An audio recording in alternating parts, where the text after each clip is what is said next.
Durante 21 anos, o Brasil foi governado por militares, de 1964 a 1985. Enquanto estiveram no poder, eles seguiram os princípios da doutrina de segurança nacional em suas decisões de comando.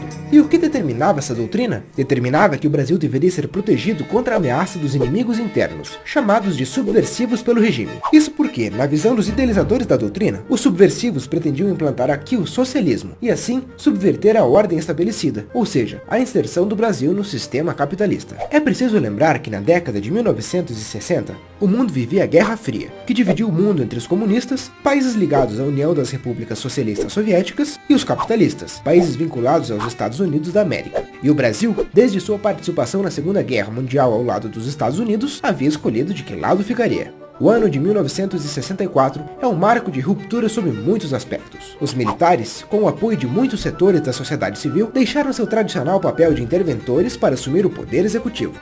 Desde a renúncia de Jânio Quadros, em 1961, os militares e a elite brasileira não queriam que o vice, João Goulart, assumisse a presidência da República, pois temiam que ele promovesse a comunização do Brasil. Em decorrência disso, uma intensa campanha de desarticulação do governo federal foi feita, levando à deposição do presidente João Goulart na madrugada de 1º de abril de 1964. Durante 2 décadas, o Brasil teve 5 presidentes militares: Marechal Humberto de Alencar Castelo Branco, Marechal Arthur da Costa e Silva, Marechal Emílio Garrastazu Médici, General Ernesto Geisel e General João Batista Figueiredo. Todos eles procuraram manter seus governos dentro da legalidade. Uma Constituição foi outorgada e novas leis foram criadas, como os atos institucionais. Ao todo, foram editados 17 atos institucionais durante o governo militar brasileiro. O mais rigoroso deles foi o AI-5, promulgado em 13 de dezembro de 1968, que fortaleceu ainda mais o poder executivo, permitindo ao presidente fechar o Congresso, cassar mandatos, demitir, remover ou aposentar juízes e funcionários públicos e suspender direitos políticos dos cidadãos por 10 anos. As eleições presidenciais passaram a ser indiretas, ou seja,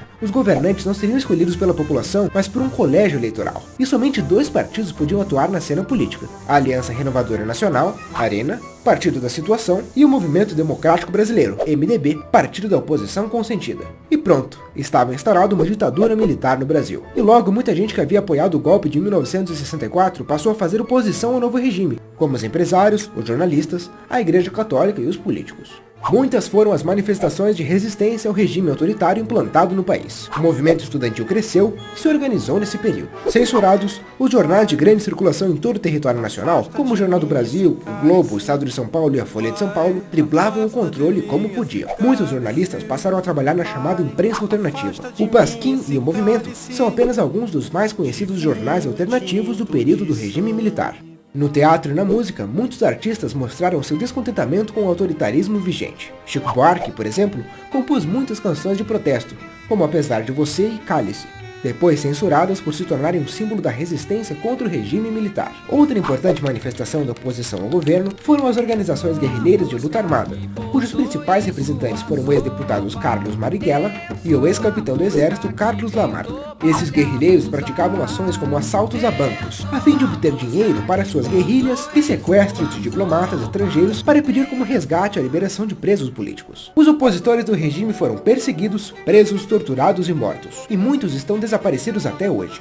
Em 1970, a seleção brasileira de futebol foi tricampeã da Copa do Mundo. O presidente Médici associou a conquista ao milagre econômico, período em que a economia brasileira cresceu de forma muito acelerada.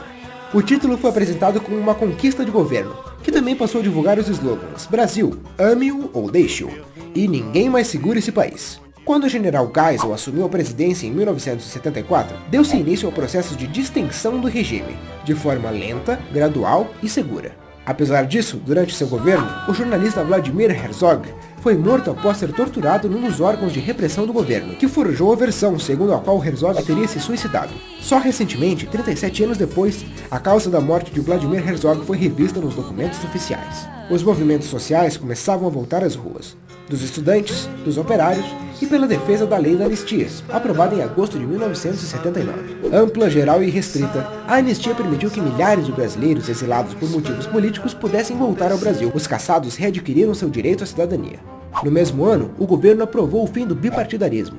A Arena e MDB foram extintos e formaram-se novos partidos políticos.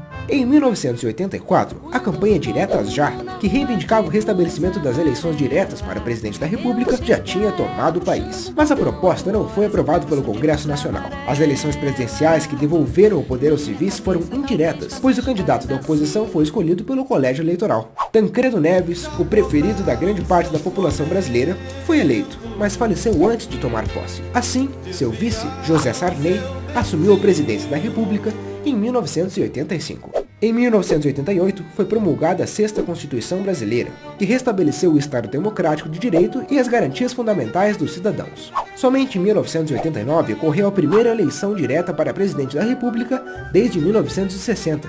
O eleito, Fernando Collor de Mello, envolvido em denúncias de um amplo esquema de corrupção, teve o impeachment votado e aprovado pelo Senado Federal e foi afastado do poder em dezembro de 1992. O país aprendia a exercitar a democracia.